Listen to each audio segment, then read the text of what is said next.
mokwongo wagone erokamano ne jofwambo mokareyo mabende neno wasani. Samuel Owino ma Nation to gi Dickson Odhiambo Adela. Mago ya we mathir ng'eny. Nitie mbaka magikelo e gala moro kamoro.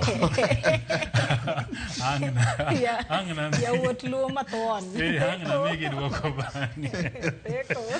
To ging'eni piny en mna piny. Wachomo kuma wachomono.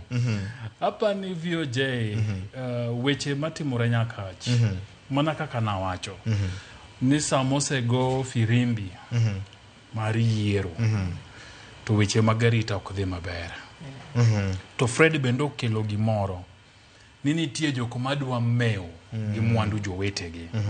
So gigi king'iyogi to gin gigo motudore laini nikech mana kaka ne wapimo VOJ onge ng'ama ong'e dalau kacha mong'e kuma utwe diek to gi rombe to gi dhok manyalo biro diero tieno ka piny olil to choma kul ter to gonyo.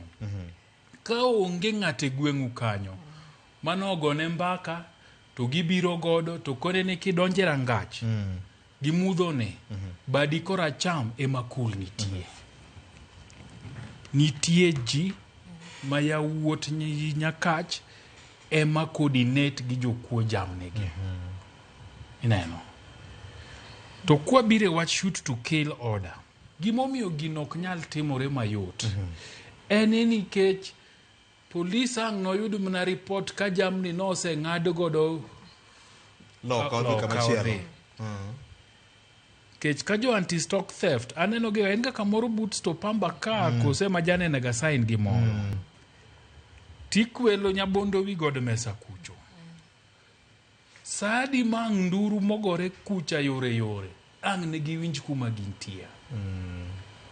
Nikech kata mana chief to assistant chief to gi jaduong' gweng' to gi jonyumba 10 samogo yore no gini bende gidwa temo giwinje ni yore ni gore kanye to giring gidhie monde e kang ne gigo ang'owa report. Gima temo wacho en ni patrol nyaka koro medore. Nikech samitimo patrol na ema kirado gi jomoko gi jamni diero tieno saa 8 tipenjo gi ni ten kwath mane mudhie sani. To kapo ni en pur mudhie to kwer ni kanye mudhi gudo pur. To ka en nyombo nu mondo nitie barua moro manyaka ndiknu chon ni ndike ni meet Fred Ogweno somo rembo marateng matunge ochot meet him please leave him.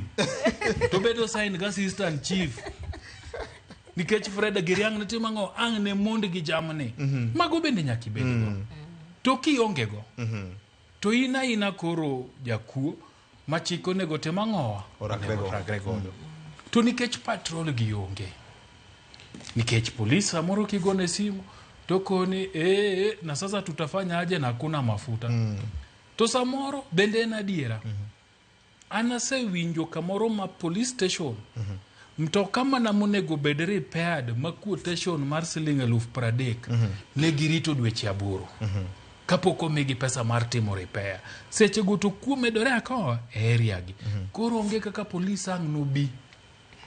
So samoro nitie en genuine ni police wacho ni waonge mafuta.